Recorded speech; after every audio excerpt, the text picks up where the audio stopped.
Maaf, ini lagi hujan, jadi kendalanya kadang-kadang macet-macetan.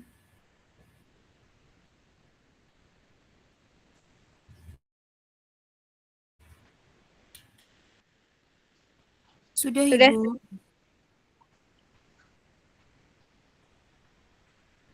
Ya,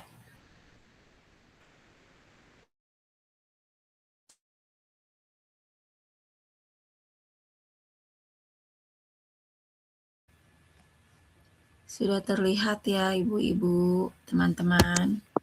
Udah mulai.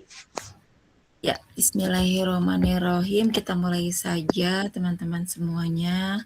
Rabbi shrah li shodri wa yassir li amri wahlul 'uqdatam min lisani yafqahu qouli. Selamat malam teman-teman semuanya. Semoga semuanya masih sehat, segar, dan masih bisa menerima pada malam hari ini dengan presentasi kita yang serba dar-der-dor. Bismillahirrahmanirrahim. Yang terhormat Ibu Dianti Sari SE MPD selaku dosen pengampu mata kuliah ini, yaitu model-model pembelajaran, serta rekan-rekan mahasiswi yang saya banggakan. Assalamualaikum warahmatullahi wabarakatuh. Waalaikumsalam Warahmatullahi wabarakatuh. Sebelum kita menyelam lebih dalam ke materi, izinkan saya membacakan sebuah pantun seperti Bumil, Bunda Ipah. Pergi ke sawah menanam padi. Cakep. Cakep. Padi tumbuh subur di akhir pekan. Cakep. Cuman satu coba Neng aja. Semangat Bu.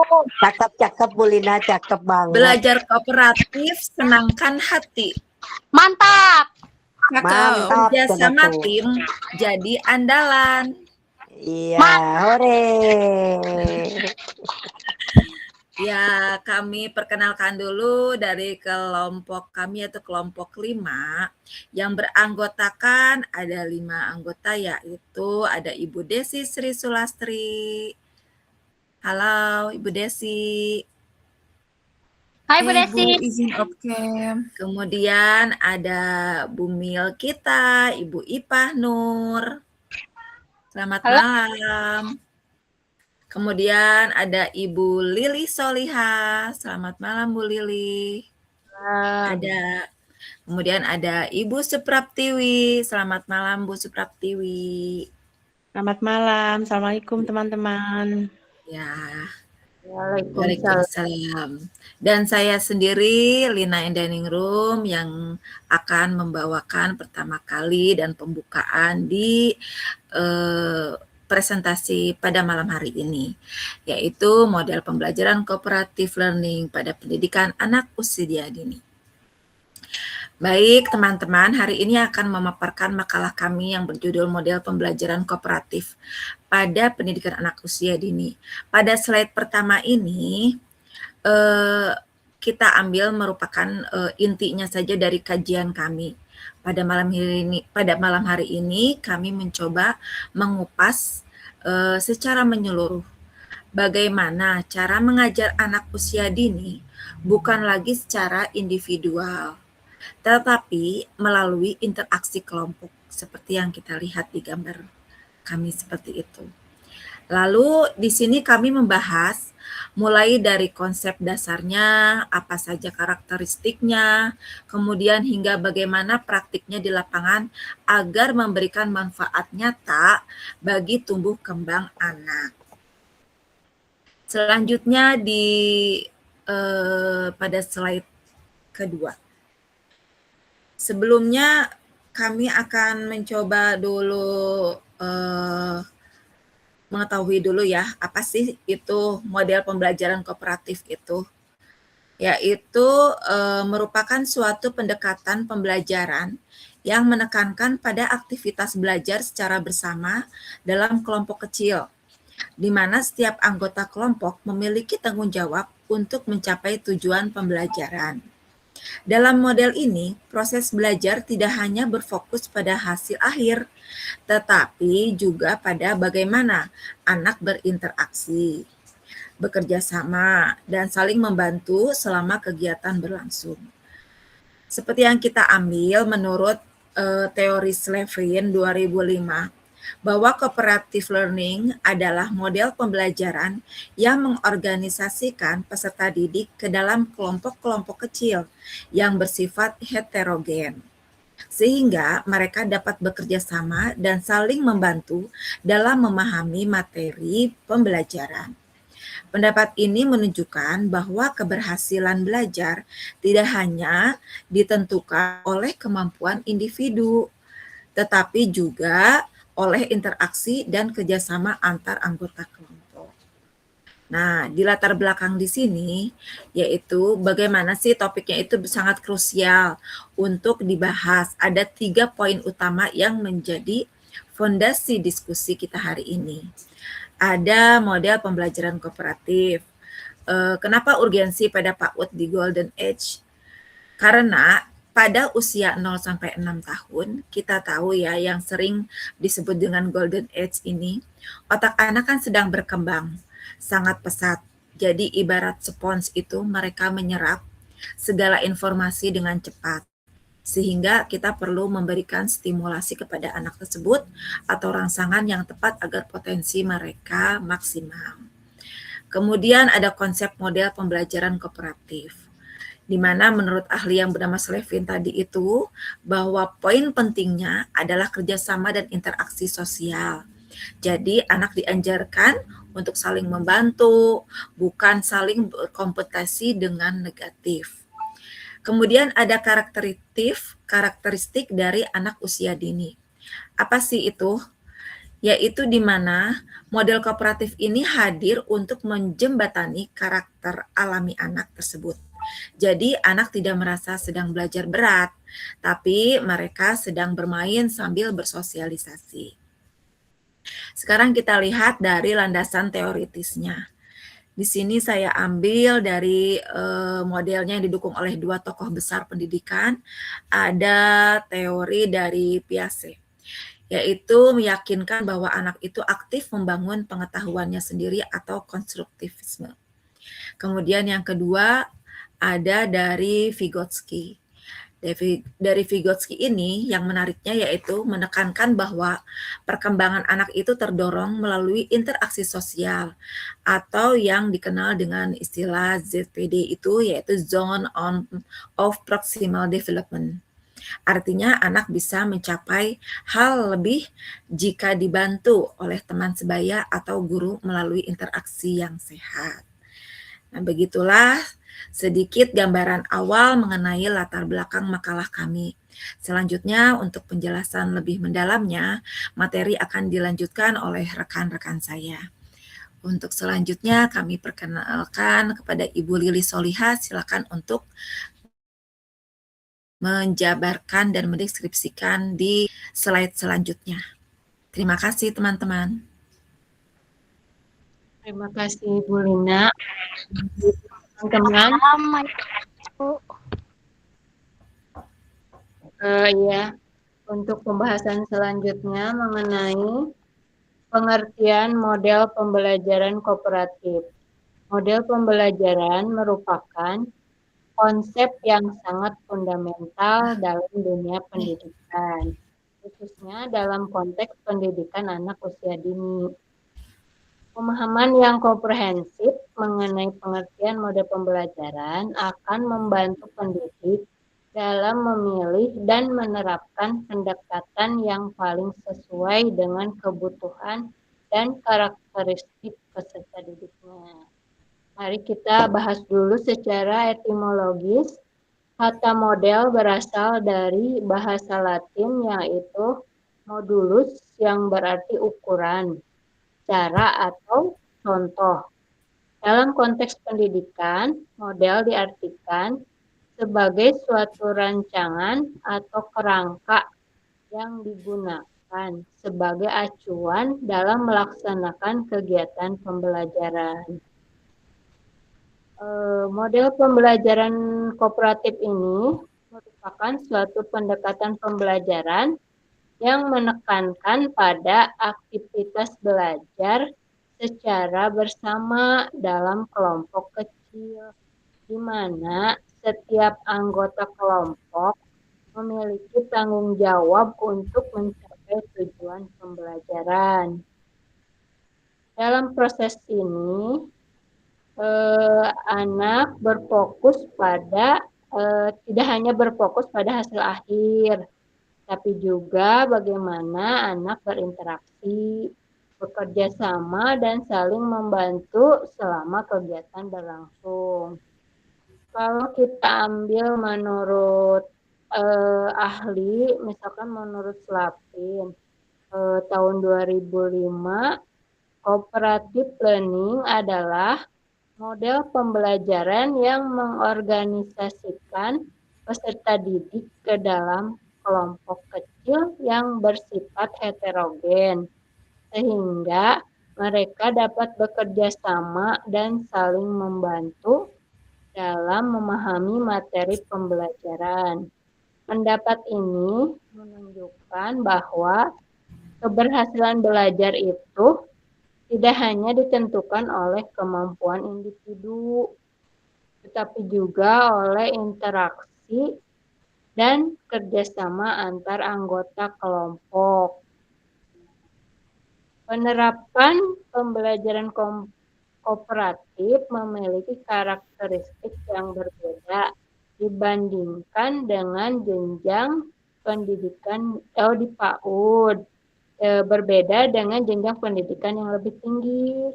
Hal ini disebabkan oleh karakteristik anak PAUD itu unik, seperti senang bermain, aktif bergerak, memiliki rasa ingin tahu yang tinggi, serta rentang konsentrasi yang masih terbatas. Kalau misalkan aktif atau ribut oge, coba kalau di tingkat SMP atau SMA kan tidak, jadi beda ya dalam penerapannya. Oleh karena itu, pembelajaran kooperatif di PAUD tidak disajikan dalam bentuk kegiatan formal atau kaku, melainkan dikemas dalam bentuk kegiatan bermain yang menyenangkan.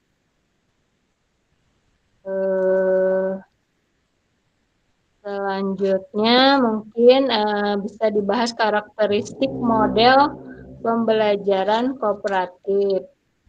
Sebuah model pembelajaran yang baik dan efektif memiliki karakteristik tertentu yang membedakannya dari sekedar metode atau teknik pembelajaran biasa. Model pembelajaran kooperatif yang diterapkan di PAUD memiliki karakteristik yang khas dan berbeda dibandingkan dengan jenjang pendidikan lainnya. Hal ini disebabkan oleh yang tadi udah saya jelaskan, karena sifat anak ya.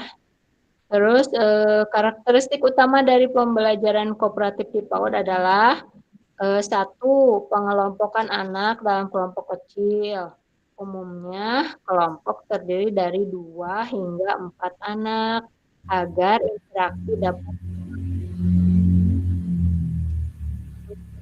Menurut Johnson and Johnson tahun 1999, kelompok kecil memungkinkan setiap anggota untuk berpartisipasi secara aktif dan terlibat langsung dalam kegiatan. Dalam konteks PAUD, kelompok kecil juga membantu anak merasa lebih nyaman dan tidak tertekan pada saat interaksi dengan teman. Yang keduanya, interaksi langsung antar anak. Interaksi ini dapat berupa komunikasi sederhana, berbagi alat, maupun bekerja sama dalam menyelesaikan tugas. Melalui interaksi tersebut, anak belajar memahami orang lain, mengungkapkan pendapat, serta mendengarkan teman. Jadi kalau di rumahnya mungkin anak yang kurang cara dikeluarkan gitu ya, kan suka egois ya Bu ya. Jadi melalui ini teh karakter melalui model pembelajaran kooperatif teh bisa melatih anak untuk bersosialisasi, itu mungkin kelebihannya ya. Terus yang ketiga berbasis bermain. Pada anak usia dini, bermain merupakan aktivitas utama yang tidak dapat dipisahkan dari proses belajar.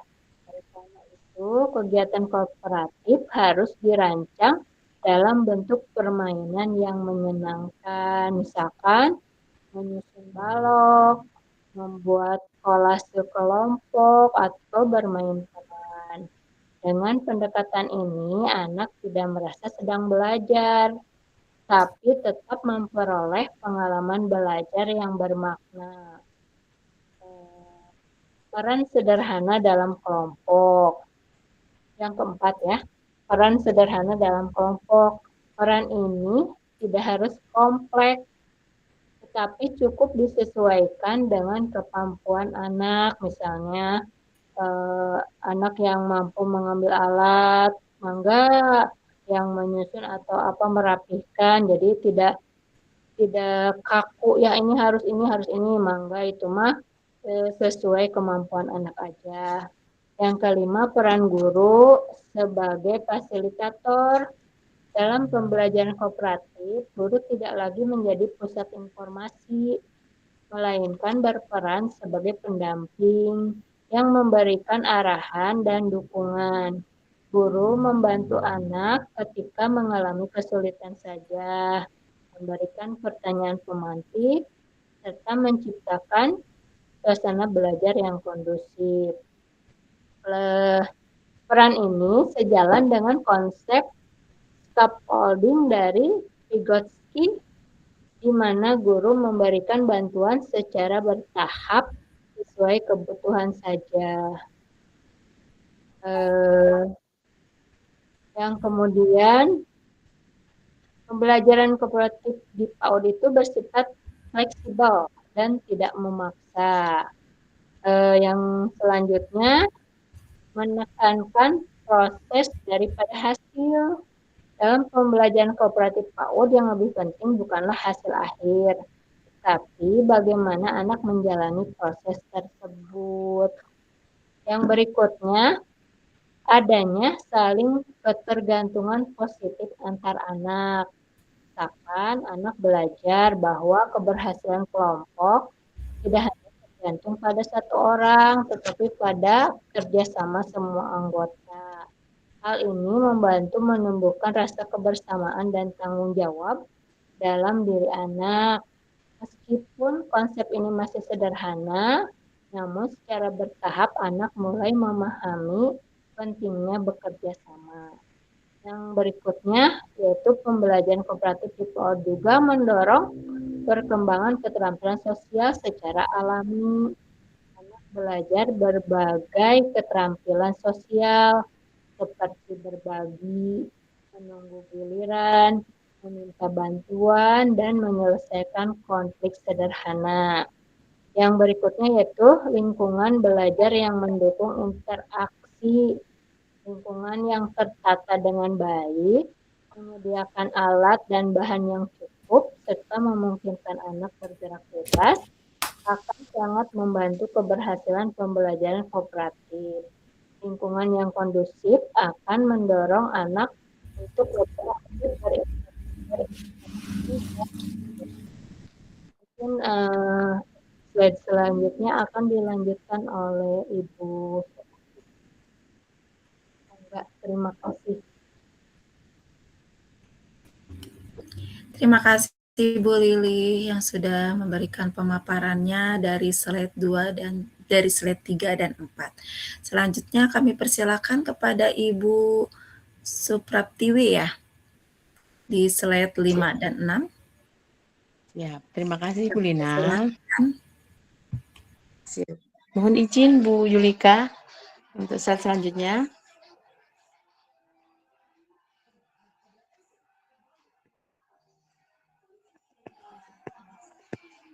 Tujuan dan manfaat pembelajaran kooperatif.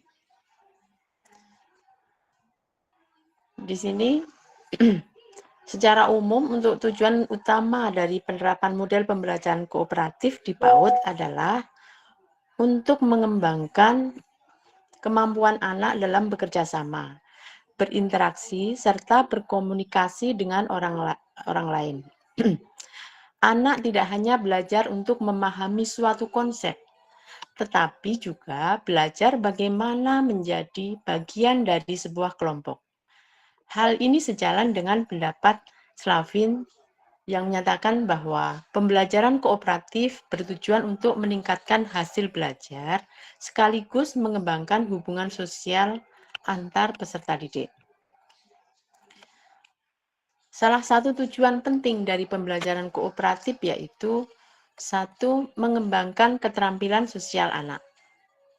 Dalam kegiatan kelompok, anak belajar berbagi alat, menunggu giliran, serta bekerja sama untuk menyelesaikan tugas. Keterampilan ini sangat penting sebagai dasar dalam kehidupan sosial anak di masa depan. Anak yang terbiasa bekerja sama sejak dini cenderung lebih mudah untuk beradaptasi dengan lingkungan sosialnya. Kemudian tujuan yang selanjutnya itu meningkatkan kemampuan komunikasi anak. Saat bekerja sama dalam kelompok, anak didorong untuk berbicara, menyampaikan ide, serta mendengarkan pendapat teman. Meskipun komunikasi yang dilakukan masih sederhana, proses ini sangat membantu perkembangan bahasa anak. Hal ini sejalan dengan teori Vygotsky yang menekankan bahwa interaksi sosial memiliki peran yang penting dalam perkembangan bahasa dan kognitif anak. Tujuan selanjutnya yaitu menumbuhkan rasa percaya diri pada anak. Dalam kelompok kecil, anak memiliki kesempatan untuk berpartisipasi tanpa merasa tertekan. Ketika anak berhasil menyelesaikan tugas bersama kelompoknya, mereka akan merasa bangga dan dihargai. Pengalaman ini secara bertahap akan meningkatkan kepercayaan diri anak. Tujuan selanjutnya yaitu mengurangi sikap egois atau individualis pada diri anak. Secara umum anak usia dini itu cenderung masih bersifat egosentris, yaitu melihat segala sesuatu itu dari sudut pandangnya sendiri. Melalui kegiatan kooperatif, anak belajar memahami bahwa orang lain juga memiliki kebutuhan dan perasaan. Proses ini membantu anak untuk mengembangkan empati dan sikap saling menghargai. Tujuan dari pembelajaran kooperatif di PAUD tidak hanya terbatas pada peningkatan kemampuan akademik, akan tetapi juga mencangkup perkembangan sosial, emosional, bahasa, serta karakter anak. Model pembelajaran ini memberikan pengalaman belajar yang lebih bermakna karena anak terlihat secara langsung dalam proses belajar bersama teman sebaya mereka. Pembelajaran kooperatif menjadi salah satu pendekatan yang sangat penting untuk diterapkan dalam pendidikan anak usia dini. Untuk manfaat-manfaat daripada pembelajaran kooperatif, yaitu diantaranya 1. Terciptanya suasana belajar yang lebih aktif dan menyenangkan. Anak tidak hanya duduk dan mendengar, akan tetapi terlibat langsung dalam kegiatan. Hal ini membuat anak lebih antusias dan tidak mudah bosan. Kemudian untuk manfaat selanjutnya yang kedua yaitu meningkatkan kemampuan pemecahan masalah atau problem solving yang sederhana. Dalam kegiatan kelompok, anak sering menghadapi situasi yang membutuhkan solusi, seperti bagaimana menyusun balok agar tidak jatuh atau bagaimana membagi alat secara adil.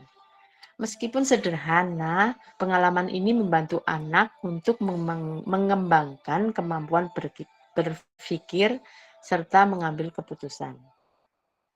Manfaat yang ketiga yaitu mengembangkan kemampuan bekerja sama secara nyata.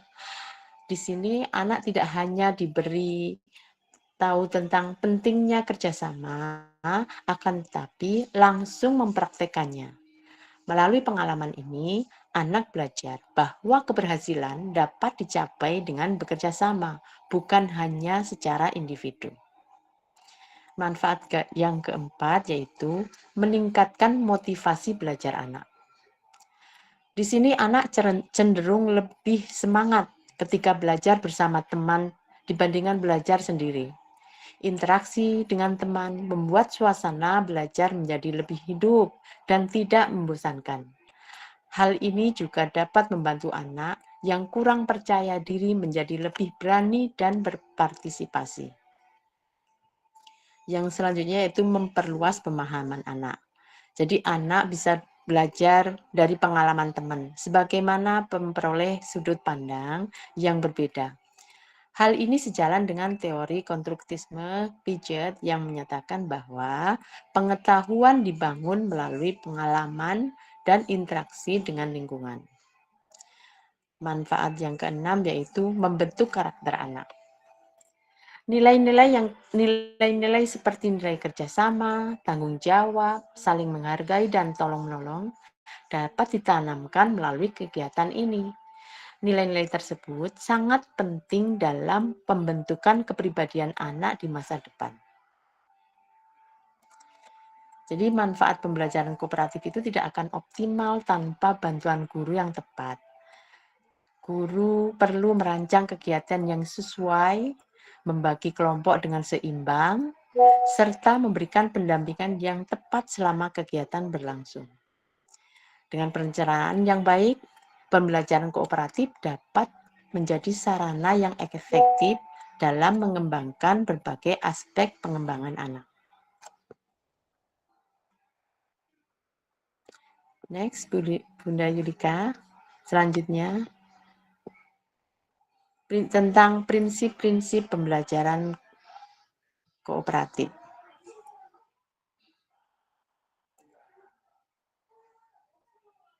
Di sini pembelajaran kooperatif mempunyai prinsip-prinsip yang sangat ketergantungan dan positif. Setiap anggota saling membutuhkan untuk mencapai tujuan bersama. Keberhasilan bersama bergantung pada kontribusi semua anggota. Yang selanjutnya, prinsip selanjutnya yaitu tanggung jawab individu.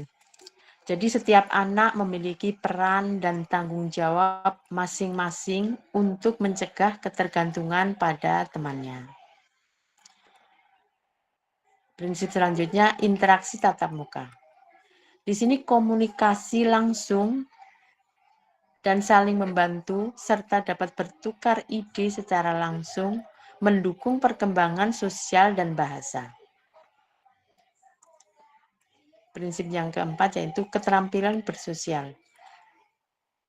Anak dapat berbagi, bekerja sama, serta menunggu giliran dan dapat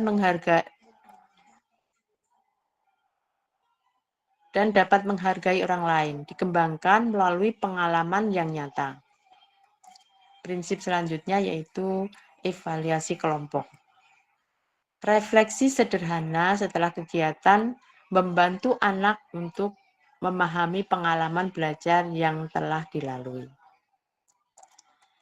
Mungkin itu yang bisa saya sampaikan. Untuk slide selanjutnya, kami silakan kembalikan lagi kepada Ibu Lina. Terima kasih, Bu Lina. Terima kasih Ibu Supraptiwi yang sudah menjabarkan dari materi selanjutnya. Kemudian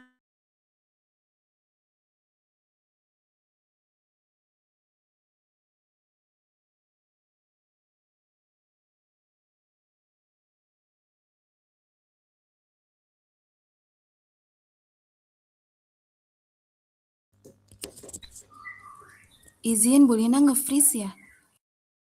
Iya, suaranya hilang. Ibu Desi. Iya betul, nge-freeze ya. Ya, oke, Bismillahirrahmanirrahim. Dipercepat saja ya, izin memaparkan lanjutannya. Di sini ada tahap pelaksanaan pembelajaran kooperatif. Untuk kegiatan awalnya, di sini guru mengkondisikan anak-anak agar tertarik pada topik yang atau kegiatan yang akan dilakukan. Caranya bisa dengan bercerita, dengan buku gambar, atau menampilkan video pendek maupun tanya jawab pemantik. Nah, tujuannya agar anak dan guru itu persepsinya sama tentang apa yang akan dipelajari dan anak menjadi lebih antusias. Kemudian langkah berikutnya adalah penjelasan atau instruksi yang diberikan oleh guru. Kemudian di sini juga dibentuk kelompok. Nah, kelompoknya jumlahnya disesuaikan dengan jumlah siswa yang ada di kelas tersebut. Besar kecilnya jumlah siswa ditentukan oleh guru. Kemudian guru memberikan instruksi dengan kalimat yang sederhana dan konkret agar mudah dipahami oleh anak. Misalkan, hari ini kita akan bermain peran ya, nanti ada yang menjadi ayah, kemudian ada yang menjadi ibu. Nah, kemudian diusahakan dalam pengelompokan ini, anak yang aktif dan pendiam itu dijadikan satu kelompok atau kita sebut sebagai heterogen. Tidak hanya berdasarkan jenis kelamin, tetapi berdasarkan karakteristik anak juga. Supaya nanti terjadi saling belajar ya antara yang aktif dan kurang aktif. Kemudian berikutnya adalah pelaksanaan. Di sini dilaksanakan eksplorasi oleh anak-anak. Anak di sini bekerja sama, belajar kooperatif, kemudian terjadi interaksi dan anak juga bisa belajar bernegosiasi tentang pembagian tugas di dalam kelompok tersebut. Kemudian yang berikutnya adalah pendampingan yang dilakukan oleh guru. Guru di sini melakukan scaffolding, artinya memberikan dukungan, tetapi tidak membiarkan anak untuk bekerja sendiri, tetapi juga tidak terlalu mendikte anak-anak tersebut. Jadi di sini guru hanya melihat apabila ada kelompok yang kesulitan, maka guru memberikan pertanyaan pemantik agar anak itu mencari solusinya sendiri, kemudian anak bisa belajar untuk lebih mandiri. Nah, apabila terjadi konflik di dalam suatu kelompok, maka guru di sini berperan sebagai mediator dan mencoba memberikan solusi. Nah, kemudian setelah dilakukan pendampingan, dilakukanlah presentasi dari setiap kelompok hasil dari anak-anak tersebut ya, hasil dari proyek anak-anak tersebut. Anak di sini belajar untuk percaya diri, memaparkan dan menampilkan apa hasil kerja dari kelompok mereka. Izin slide berikutnya. Namun di sini ada penataan lingkungan belajar. Nah, di dalam pembelajaran ini, mode pembelajaran ini, ruangan yang luas itu sangat diperlukan agar anak-anak itu bisa bekerja dengan lebih leluasa. Karena di sini kan dibentuk kelompok-kelompok ya. Nah, apabila di ruangan yang sempit, biasanya anak itu sulit untuk bergerak aktif. Lalu bagaimana jika ruangan yang dimiliki oleh lembaga tersebut kurang memadai? Nah, maka bisa disiasati dengan kegiatan yang dilakukan di luar ruangan atau outdoor. Kemudian di sini penataan area belajar juga diusahakan ada beberapa area yang nanti akan disesuaikan dengan kegiatan yang dilakukan. Misalnya ada area balok, area seni, area bermain peran. Masing-masing kelompok nanti akan melakukan kegiatan di area-area tersebut. Kemudian yang paling penting adalah alat dan bahan itu dipastikan harus cukup memadai untuk setiap kelompok melakukan kegiatan tersebut. Dan yang paling penting adalah kegiatan ini harus dilakukan oleh anak dengan rasa yang aman, nyaman, dan guru memberikan stimulasi agar apa yang menjadi tujuan dari kegiatan tersebut tercapai oleh setiap kelompok anak. Demikian, silakan kepada Ibu Ipah untuk melanjutkan. Baik, terima kasih Ibu Desi. Baik, contoh slide berikutnya yaitu contoh implementasi pembelajaran kooperatif di lembaga PAUD. Pembelajaran kooperatif di lembaga PAUD dapat diterapkan melalui berbagai kegiatan sederhana yang sebenarnya dekat dengan kehidupan anak sehari-hari. Jadi dalam pembelajaran kooperatif, anak tidak hanya belajar sendiri, tetapi belajar bersama teman-teman melalui kerjasama, kemudian adanya komunikasi, kemudian berbagi peran dalam kelompok kecil yang sudah ditentukan oleh gurunya. Nah, salah satunya yang saya lakukan di lembaga saya itu adalah menyusun balok bersama. Jadi pada kegiatan ini anak-anak bekerja sama membuat bangunan sederhana gitu menggunakan balok. Ada anak yang mengambil balok, kemudian menyusun, kemudian ada juga yang merapihkan kembali setelah bermain selesai. Nah, jadi melalui kegiatan ini anak belajar berkomunikasi, bekerja sama, serta melatih kreativitas dan kemampuan berpikir sederhana. Lalu berikutnya yaitu kegiatan memasak. Jadi kegiatan memasak ini melibatkan anak dalam penggunaan alat dan bahan sederhana ya seperti menggunakan panci, baskom, sayuran dan bumbu dan lain sebagainya yang dibutuhkan dalam kegiatan memasak, di mana di sini anak bekerja sama selama proses memasak, siapa saja yang menyiapkan bahan, mengaduk makanan, memotong sayuran, kemudian memanggang, kemudian ada juga yang menyalakan kompor. Nah, ini kegiatan ini tidak hanya melatih kerjasama, tetapi juga melatih motorik, kemandirian, dan keberanian anak untuk mencoba pengalaman baru. Implementasi berikutnya yaitu kegiatan bermain peran atau role play. Dalam kegiatan ini anak bermain sebagai peran yang lain, entah itu menjadi misalkan di pasar menjadi penjual, menjadi pembeli, menjadi misalkan distributor atau misalkan yang mengirimkan barangnya. Kemudian atau misalkan di rumah sakit ada pasiennya, ada dokternya, ada susternya, ada yang registrasinya. Nah, jadi di sini anak akan belajar bagaimana dia berbicara, bagaimana berinteraksi, dan akan belajar juga memahami peran sosial di lingkungan sekitar. Jadi bermain peran membantu anak juga mengembangkan kemampuan bahasa, sosial, emosional, serta percaya diri. Kemudian berikutnya yaitu menanam bersama di kebun. Jadi ini kegiatan itu waktu itu saya anak-anak bekerja sama, di mana di sini anak-anak bekerja sama membuat kompos bersama, kemudian Bu Guru menerangkan bagaimana itu tanaman, bagaimana itu cara menanam, dan lain sebagainya lewat video. Lalu anak-anak kita karena kebetulan TK Pertiwi tidak kurang memadai, akhirnya saya membawa ke daerah atas, yaitu daerah kebun. Jadi di sana mereka mencangkul, menanam, menyiram tanaman melalui kegiatan ini. Jadi anak secara tidak langsung kita mengajarkan peduli terhadap lingkungan dan memahami pentingnya bekerja sama dalam menyelesaikan tugas. Selain itu juga ketika anak menanam ini terlihat antusias sekali karena apa? Karena mereka berhubungan langsung dengan alam. Jadi, pembelajaran kooperatif di PAUD dapat dilakukan melalui kegiatan yang bermain menyenangkan dan bermakna. Anak tidak hanya belajar pengetahuan, tetapi juga belajar bagaimana bekerja sama, bagaimana komunikasi yang baik, kemudian bagaimana berbagi tugas, serta menghargai teman dalam kehidupan sehari-harinya. Slide selanjutnya, yaitu tentang kelebihan dan kekurangan daripada pembelajaran kooperatif atau cooperative learning ini. Jadi pastinya dari setiap pembelajaran itu ada kelebihan dan kekurangannya. Saya bahas kelebihan dulu ya teman-teman. Kelebihan daripada pembelajaran kooperatif ini, anak itu dikembangkan keterampilan sosial dan emosionalnya.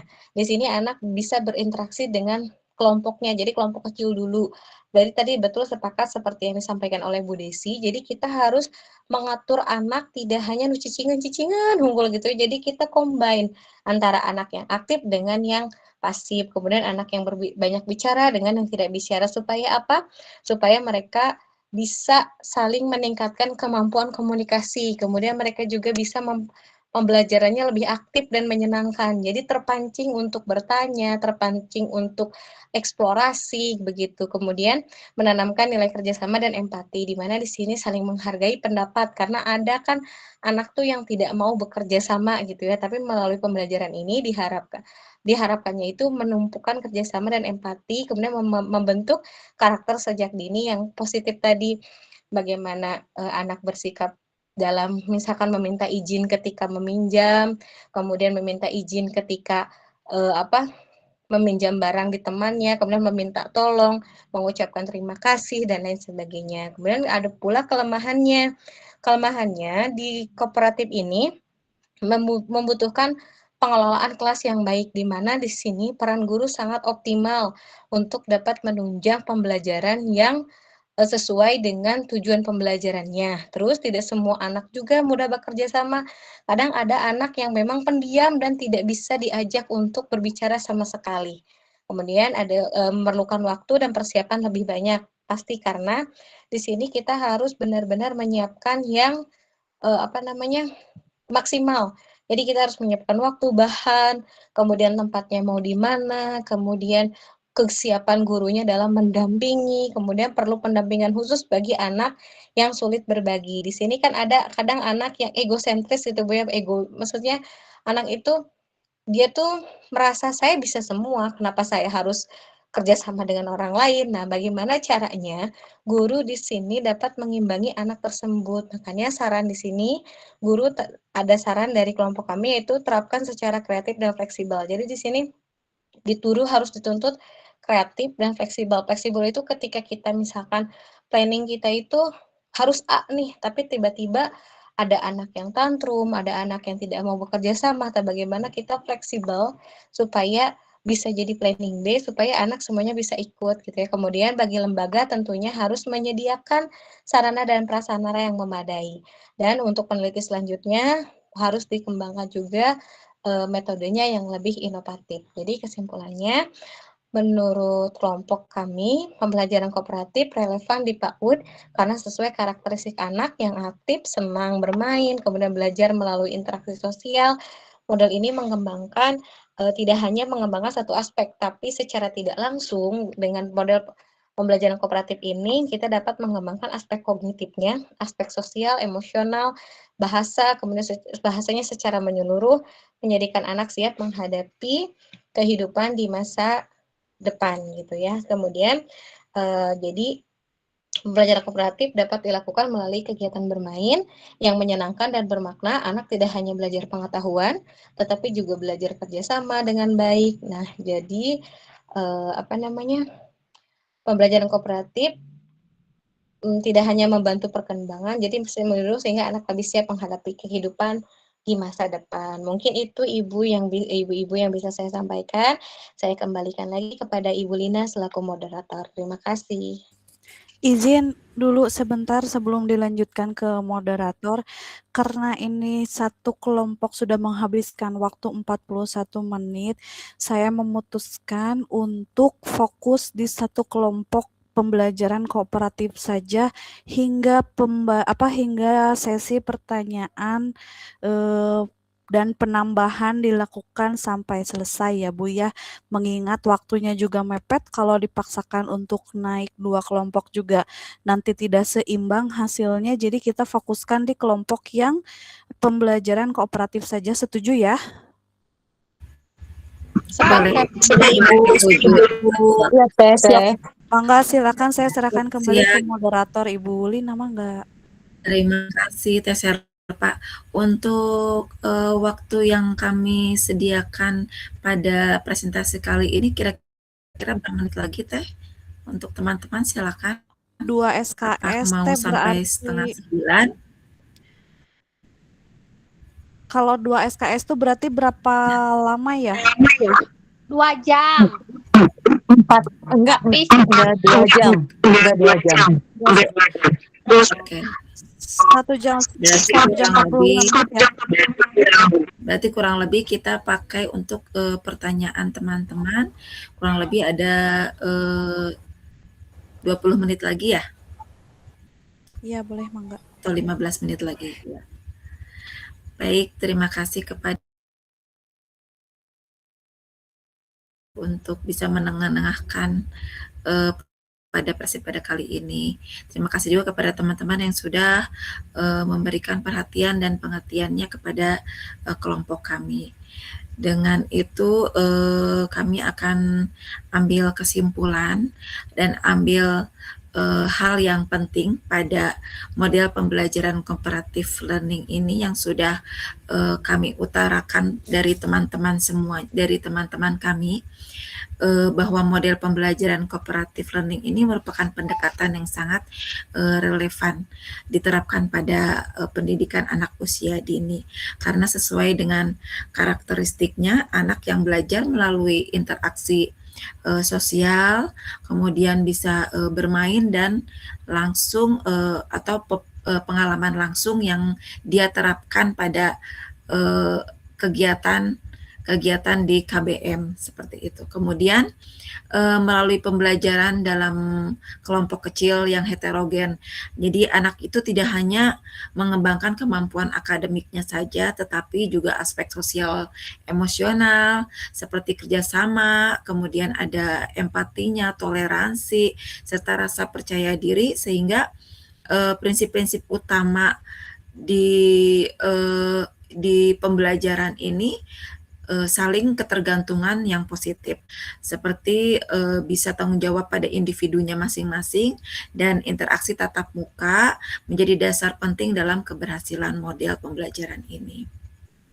Kemudian saya juga bisa ambil kesimpulan yang pentingnya bahwa meskipun memiliki beberapa tantangan seperti perbedaan kemampuan anak dan pengelolaan kelas yang lebih kompleks, sehingga bisa diambil manfaatnya bahwa membentuk anak ini tidak hanya cerdas secara kognitif, tetapi juga mampu bersosialisasi dengan baik. Dengan demikian, bahwa model pembelajaran ini, pembelajaran kooperatif ini dapat menjadi salah satu strategi dalam menciptakan proses pembelajaran yang bermakna, kemudian bisa menyenangkan dan holistik bagi anak usia dini. Untuk selanjutnya, untuk mempersingkat waktu, kita akan beralih ke pertanyaan yang pertama ya, yang diberikan oleh kelompok Bu Yulika ya, Bu Yulika. Tadi itu pertanyaannya. Untuk pertanyaan yang Bu Yulika ini yaitu tentang tantangan dalam model pembelajaran kooperatif. Untuk selanjutnya, adakah yang mau dijawab oleh teman-teman saya yang ada di kelompok? Untuk menjawab pertanyaan dari Ibu Yulika. Izin Bu Lina, Bu Yulikanya pertanyaannya apa ya? Oh iya, Bu Yulika angkat tangan Bu Lina untuk Iya, dipersilahkan silakan dulu, yang Bu bertanya. Yulika. Saya ulangi lagi ya. Tadi Itu Bu Yulika aja, Bu Lina Oh iya, boleh. aja bertanya. Silakan Bu Yulika.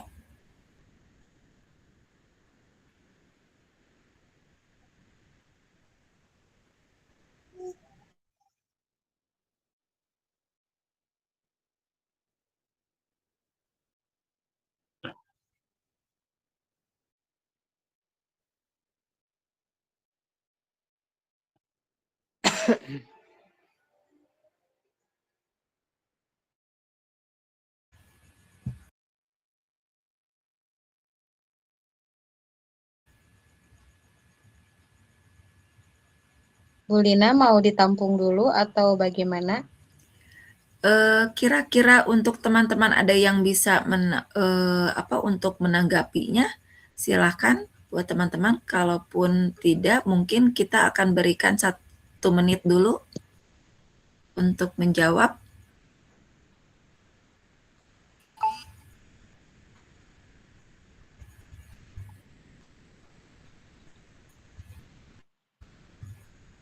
Baik, untuk pertanyaan dari Bu Yulika, tantangan ya Bu ya. Jadi izin menjawab ya dari kelompok 5. Jadi tantangannya itu yang pertama, tidak semua anak mampu bekerja sama dengan baik.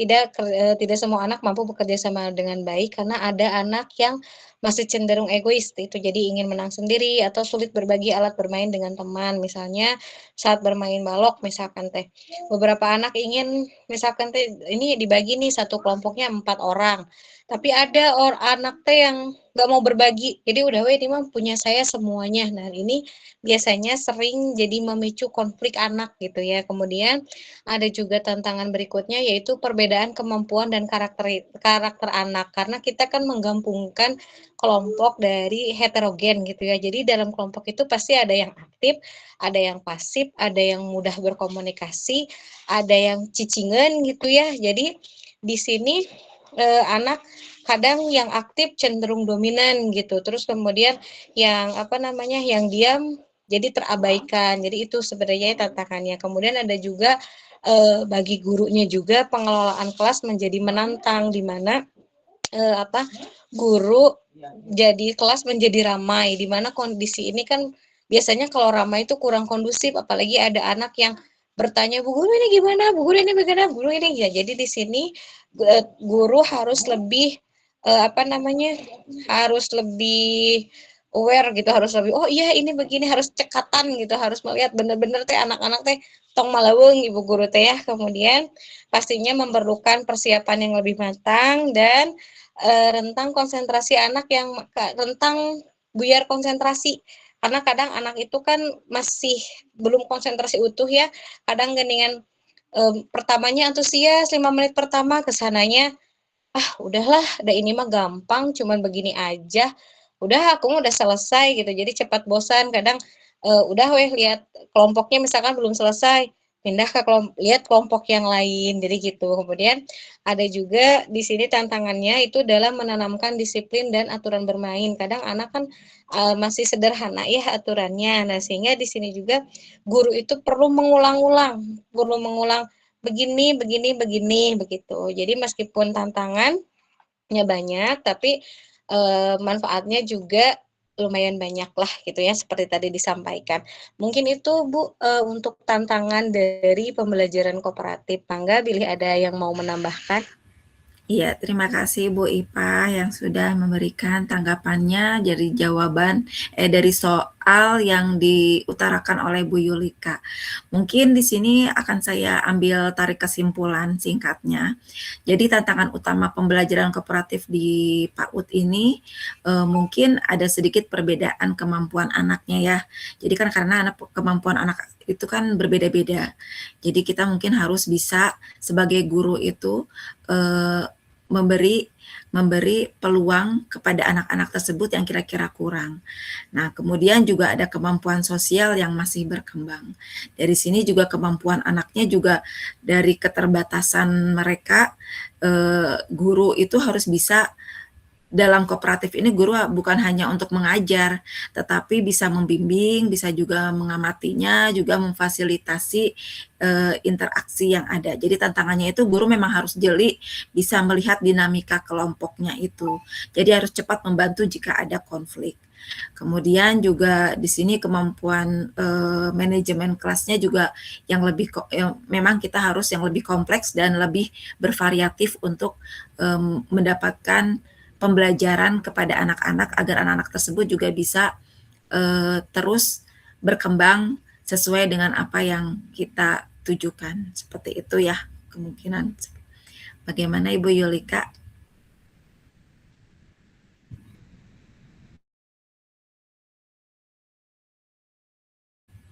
Terima kasih Bu Yulika dan terima kasih juga kepada teman-teman semuanya yang sudah memberi tanggapannya. Mungkin ada tanggapan lagi dari teman-teman kelompok lain? Kalau memang tidak ada, akan saya lanjutkan ke pertanyaan selanjutnya.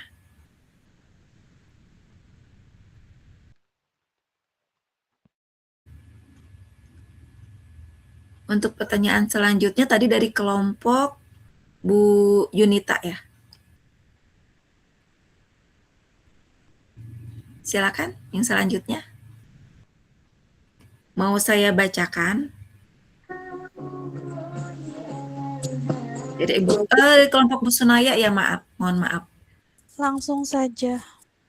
Langsung saja ya, saya akan Bu Sonaya aja yang ininya Bu. Oke, Nah, Bu Ya Ibu, Sonaya. maaf ya, sebentar. Ya.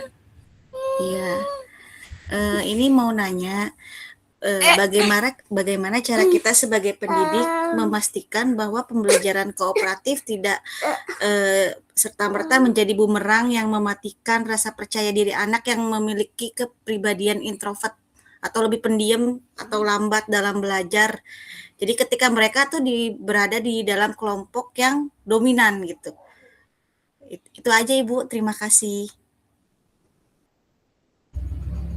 Terima kasih Bu Sonaya. Bisa ditunggu sebentar ya Bu Sonaya. Apakah sudah siap teman-teman? Ada yang mau menjawab?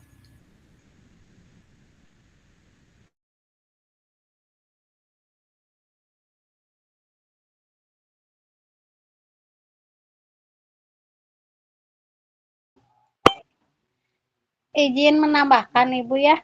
Jadi kalau di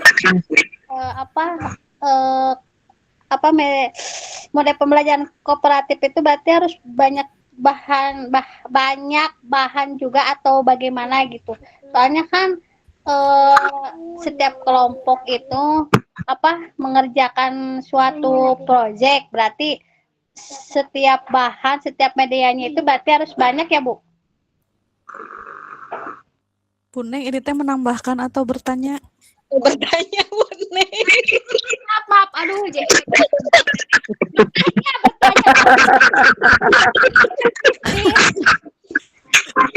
Iya, jadi gini, di pembelajaran metode model pembelajaran kooperatif itu berarti apakah harus banyak medianya karena itu mengerjakan sebuah proyek begitu atau bagaimana? Maafkan aku ya. Iya, jadi itu tadi teh pertanyaan Bu Sonaya teh, pembelajaran kooperatif untuk anak mana yang lebih krusial gitu ya? Ya, kan biasa kan di anak yang lebih pendiam, yang introvert itu kan kadang susah ya Bu, dibandingkan di kelompoknya yang lain yang lebih dominan, jadi gitu.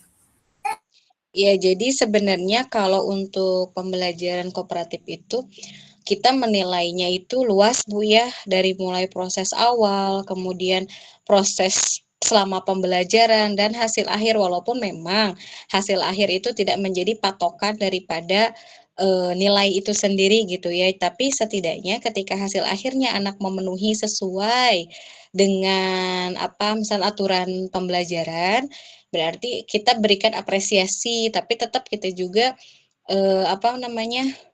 menilai prosesnya bagaimana anak interaksi. Jadi di sini tuh benar-benar Bu Guru tuh harus siap untuk melihat setiap kelompok. Jadi nggak fokus di satu kelompok aja. Adapun misalkan tadi kata Bu Neng, apakah harus banyak menggunakan media? Itu tergantung bagaimana Bu Neng memilih pembelajarannya. Kalau misalkan hanya sekedar menyusun balok bersama, berarti yang misalkan baloknya itu proyeknya itu misalkan membuat tatanan sebuah kota, berarti kan hanya membutuhkan balok, kemudian mungkin karton gitu ya. Jadi nanti anak akan ada yang membuat jalannya, akan membuat gedung-gedungnya, kemudian nanti anak akan membuat rumah sakit dan lain sebagainya. Kemudian kalau misalkan Bu, bagaimana dengan saya yang medianya itu memang sedikit, misal apakah bisa tetap memperlakukan menggunakan pembelajaran kooperatif? Bisa, misalkan contohnya menggambar itu kan rata-rata kita sudah menyediakan baik itu pensil warna ataupun misalkan krayon gitu ya, bisa menggunakan itu gitu. Jadi menggambar bersama, tidak harus menggunakan media, tidak harus yang lebih wah ini banyak biaya gitu ya, atau wah ini banyak sekali media yang harus dibuat oleh ibu guru. Jadi kita bisa persempit pembelajarannya, tapi tetap tujuan dari pembelajaran kooperatifnya bisa gitu Bu Neng. Itu terus tadi ya itu mungkin Bu Sonaya, jadi kita benar-benar harus tidak hanya fokus pada hasil, tapi juga proses interaksinya juga dinilai kalau kooperatif itu. Begitu, mungkin dari Bu Neng. Bu Neng kan maksudnya kalau misalkan dilihat dari banyaknya kelompok dan alat dan bahan yang harus disediakan, memang dirasa akan sangat banyak. Tetapi di sini guru dituntut untuk lebih kreatif.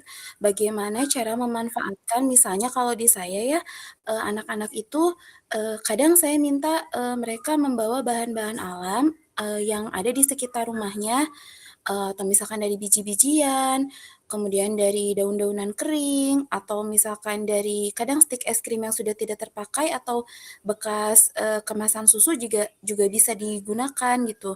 Jadi tidak harus sesuatu yang mahal atau yang harus dibeli.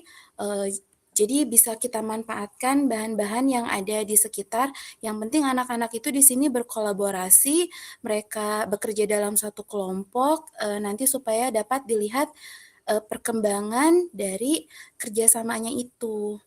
Jadi tidak harus selalu yang wah gitu bahan-bahannya, Bu Neng. Terima kasih Bu Desi.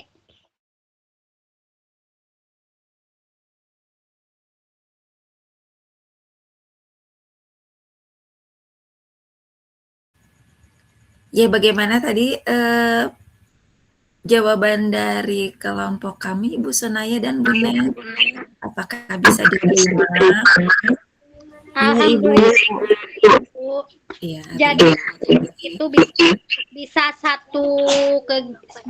satu tema, tapi dikerjakannya bersama-sama. Kayak tadi itu kayak menggambar, semuanya itu menggambar, tapi menggambarnya tentang ini gitu. Iya, jadi yang pertama ada cara penggunaan medianya. Jadi misalkan ya satu media itu bisa jadi kooperatif, bisa juga digunakan bersama atau juga dibagi tugas atau anaknya juga bisa saling membantu. Contohnya kan satu gambar besar nih, jadi bisa dikerjakan bersama-sama.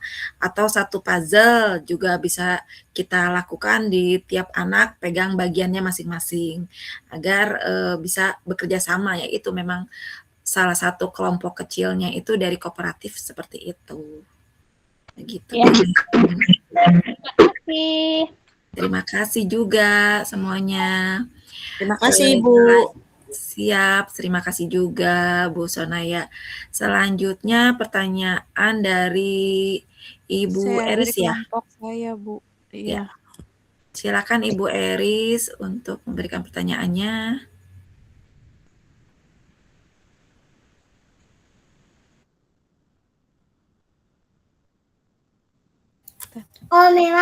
Berisik diam. Bismillahirrahmanirrahim. Sebenarnya ini untuk pertanyaan ini bisa jadi bersangkutan sama pertanyaannya Bu Neng gitu ya. Nah, jadi kooperatif ini kan untuk penataan ragam mainnya itu harus seperti apa gitu. Terus itu apakah memang harus berupa proyek berkelompok? Bagaimana dengan kegiatan yang memang harus dilakukan oleh oleh seorang-seorang gitu, personal, bukan yang grupi gitu. Individu gitu. Bukan individu gitu. Nah, itu paling yang pertanyaannya gitu.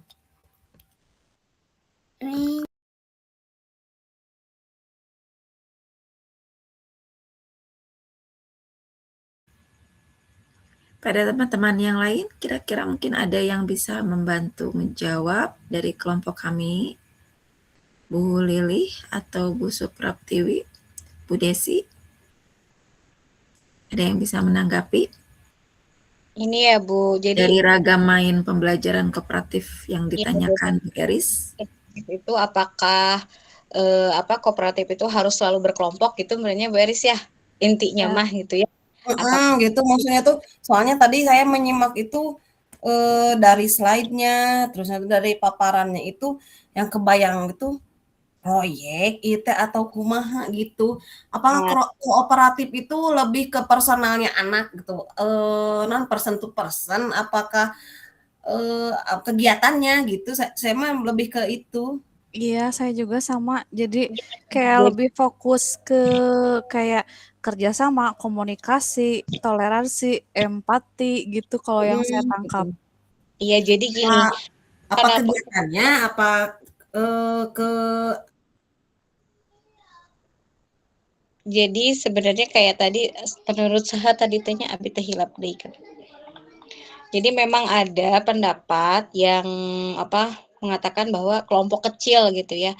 Kenapa disebut kelompok kecil itu lebih kan ini sebenarnya di ininya tuh kan kerjasamanya, kemudian interaksinya dan lain sebagainya. Kenapa dibuat kelompok kecil itu sebagai salah satu cara, jadi cara gitu ya, cara untuk si pembelajaran kooperatif itu bisa berlangsung gitu. Jadi ini tadi menurut Slapin di tahun 2025 dia kerangka konseptualnya mengkoordinasikan pengalaman belajar dari kelompok kecil yang heterogen gitu ya, menekankan kerjasama dan interaksi sosial. Jadi kenapa dikelompokkan? Jadi dikelompokkan itu biar lebih mudah menilainya. Oh iya nih benar ada interaksi, ada ini. Tapi walaupun demikian tidak hanya berkelompok gitu. Jadi tidak hanya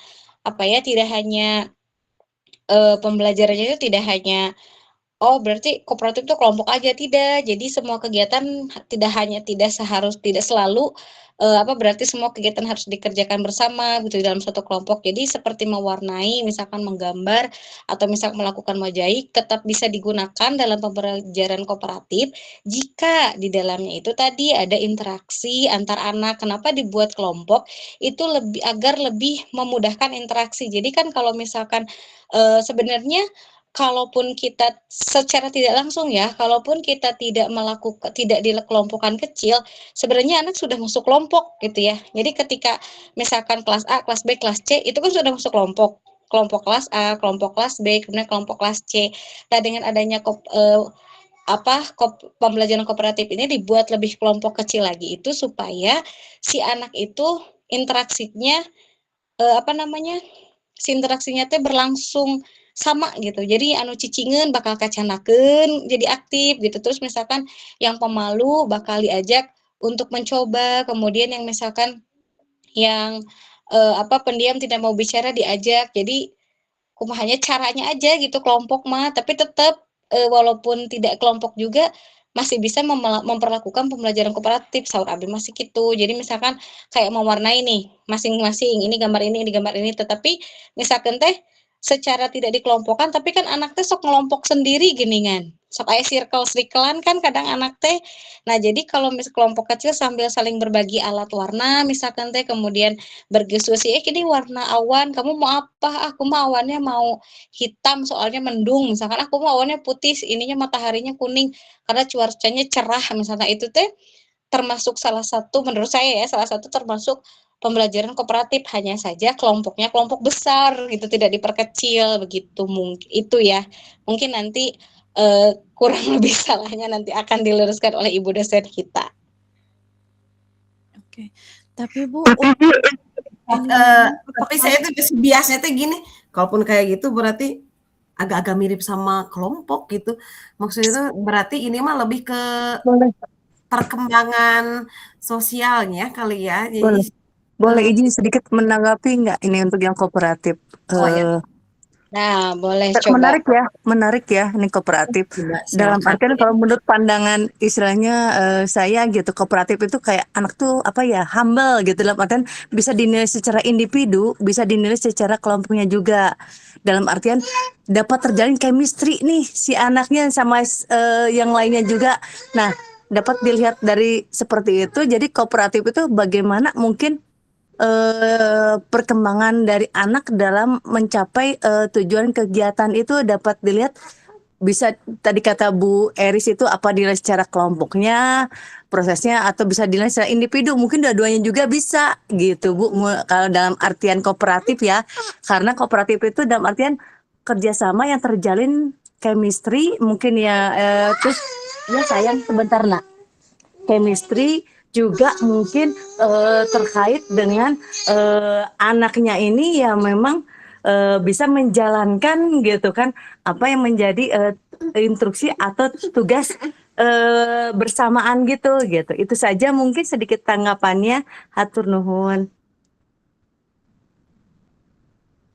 Oke, ada lagi yang mau menambahkan? Silahkan. Iya, terima kasih Bu Leni yang sudah bisa menambahkan dan menanggapinya. Mungkin ada lagi yang bisa menambahkan atau menanggapi?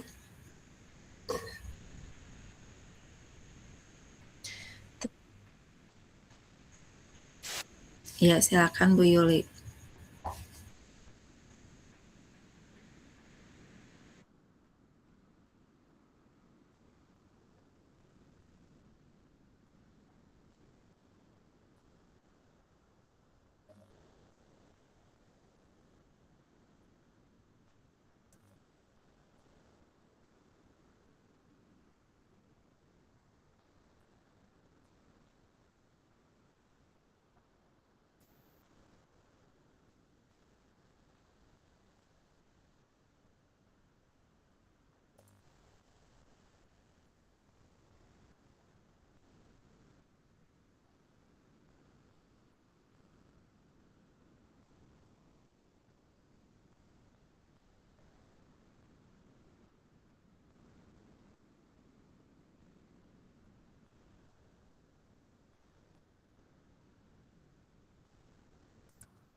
Iya, betul.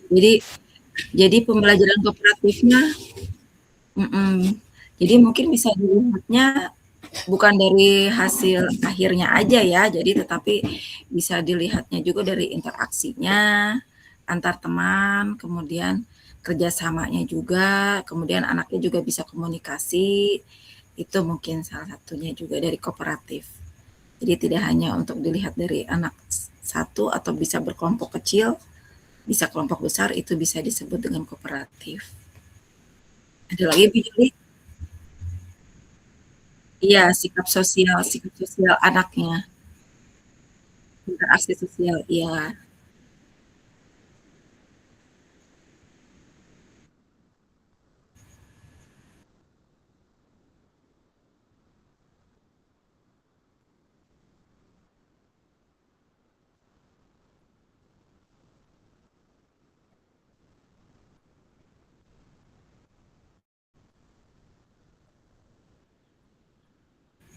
Iya, hatur nuhun Bu Yulika. Bagaimana dengan tanggapan yang lainnya, teman-teman? Apakah sudah ada yang bisa dimengerti dengan pembelajaran model ini? Mungkin Izin Bu. lebih jelasnya dari Ibu dosen kita ya nanti. Bu Nuryani. Dosennya. Ya, Silakan ada izin lagi. menambahkan ya. Ya. Izin menambahkan yang dari tadi Bu Yulika. Mungkin pembelajaran kooperatif itu secara tidak langsungnya menumbuhkan sifat empati pada anak gitu ya. Tadi kan seperti yang dibilang ya sama Bu Yulika, saling berbagi, bergiliran gitu ya. Jadi si anak juga selain bekerja sama gitu, jadi ada sikap empatinya. Misalkan temannya itu bosan gitu ya, ya udah gantian punya aku aja ini kalau bosan gitu contohnya mungkin. Seperti itu Bu yang saya tanggapi gitu dari semuanya gitu. Tapi punten Bu Iva, berarti kalau untuk proses pembelajarannya mah apakah berarti dilakukan secara serempak sama gitu? Karena kan kalau kita ngelihat misalkan kalau dari kelompok itu kan beda-beda tuh, ada ragam mainnya. Karena dari tadi kan yang saya perhatian ini kan kayak berbasis project. Apakah dalam satu hari itu yang dilakukannya berbarengan, maksudnya dari setiap kelompok kecil itu sama yang dilakukannya, atau ada perbedaan di setiap kelompok kecil itu dan bergiliran? Kalau saya teh ya, kalau tergantung ragam itu belajar, maksudnya tergantung belajarnya. Kalau misalkan kayak bermain balok tadi ya, kalau bermain balok itu saya buatnya itu kan misalkan jumlah muridnya itu 12, berarti satu kelompoknya 4 orang. Nah, itu sama, ayo kita akan buat misalkan proyeknya itu jalan gitu. Jadi ada yang bikin ini, yang bikin ini, yang bikin ini. Kemudian ketika kalau waktu menanam itu kita, kalau saya itu dibagi. Jadi ada yang bikin pupuk kompos, ada yang bikin yang menanamnya, kemudian ada juga yang bagian menyiram. Oh ya, tim menyiram, tim menanam begitu. Kalau saya pas pembelajaran kooperatif itu. Terus ada juga pas pemasak, yang satu bakar-bakaran, misalkan yang satu prosesnya membakar, yang satu bikin sayur bayamnya, terus yang satu kelompok lagi buat metikan bayamnya gitu. Kalau saya, tapi saya juga karena kadang kita juga suka keliru gitu ya. Kayak saya juga kadang saya sentra, tapi pas misalnya sehari-hari saya sentra nih pembelajaran. Tapi ketika dibandingkan, terus dibandingkan dengan pembelajaran lain, kok saya teh hampir sama jeung kelompok gitu ya. Tak kayak gitu Bu Serpa, makanya ini teh perlu sekali diluruskan Iya. oleh orang. Ya betul tidak ya? Kadang Iya, saya juga Iya, saya juga seperti itu. Setuju. Saya pembelajarannya bisa-bisa. kadang Iya. ya kadang gitu ya, saya Jadi teh ini. sentra. Jadi terkadang melihat tadi penjabarannya dari Bu Eris aja itu hampir sama dengan yang sudut-sudut. Iya, Jadi terus ya hampir saya sama juga dengan yang sudut. Jadi ini teh kita memang ada kelompok kecil terbagi ya dari satu kelasnya itu. Makanya agar dengan satu kelas dua guru kita combine dengan ada sudut apa itu hampir sama dengan kita bisisiti itu sentra seperti Mungkin itu. kita belum menemukan spesifik apa sih yang menjadi pembedanya Beda gitu ya. ya. Nanti Betul. insya Allah nanti dapatlah ininya dari ahlinya, dari Ibu. Iya betul. Insya Allah. Sekarang Iya, kita tapi alhamdulillah teman-teman dari ini nih kelompok yang sekarang kooperatif, terima kasih sudah memberikan gambaran buat kita semuanya nih. Jadi oh iya seperti ini nanti ya namanya kita benar atau tidaknya istilahnya ya semua juga pasti ada kurang dan lebihnya gitu. Tapi terima kasih sudah iya memberikan kita betul. gambaran yang luar biasa gitu. Hatur nuhun. betul ya, sama sampai boleh nih. Betul, ini yang saya rasa ya Bu ya. Ketika saya baca tentang model-model pembelajaran, maksudnya ya sekilas-sekilas, kadang ketika ngobrolin sentra, jadi ini teh seperti apa ya yang benernya? Kadang Iya, saya ini teh teh sudut itu ya. Kadang hampir sama ya dengan model yang Bu Ipah itu karena saya juga sentra Bu Ipah. ya terkadang saya juga, apakah saya yang salah mengambil langkah gitu ya? Apakah misalkan pemahaman kita yang memang oh ya udah. Jadi kadang model Abi gitu ya. Kayak jangan jauh kayak MK manajemen aja, manajemen pendidikan. Ketika oh ya udah saya tuh udah bikin RKT, udah bikin ini. Pas prak-prakanana, aduh aku salah ini gitu. Gitulah. Oke. Gimana teman-teman, sudah clear, sudah selesai? Iya, Ya mungkin nanti bagian pelurusan sama Bu Dianti sama ya. Ibu dosen Bu Dianti Saya nanti sebagai kembalikan dulu ke pakarnya. Bu Lina sebagai moderator untuk menutup sesi presentasi ya Bu ya. Ya, terima kasih Teh Serpa. Kemudian teman-teman juga terima kasih semua yang sudah memberikan tanggapan, pertanyaan, sehingga pada presentasi ini lumayan ya, walaupun kita lelah dan kita mengantuk, tetapi juga ada hal-hal baru yang bisa kita dapati dari pembelajaran ini. Demikian pemaparan kami mengenai model pembelajaran kooperatif pada pendidikan anak usia dini. Semoga materi yang kami sampaikan dapat menambah pemahaman yang kita semua kurang pemahaman ya tentang hal ini, tapi tentang pentingnya pembelajaran yang tidak hanya berfokus pada hasil, tetapi juga pada proses dan kerjasama antar anak. Jadi kami pun juga menyadari bahwa masih terdapat kekurangan dalam penyampaian ini.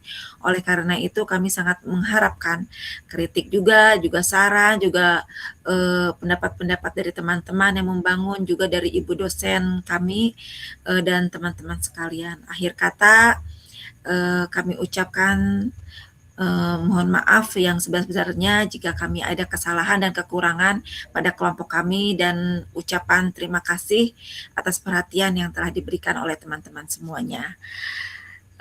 Akhirul kata yang bisa kita ucapkan bersama-sama dengan alhamdulillahirabbil alamin bersama-sama. Alhamdulillah. Kami tutup. Wassalamualaikum warahmatullahi wabarakatuh. Waalaikumsalam warahmatullahi wabarakatuh. Love you. Terima kasih kelompok. Halo semuanya.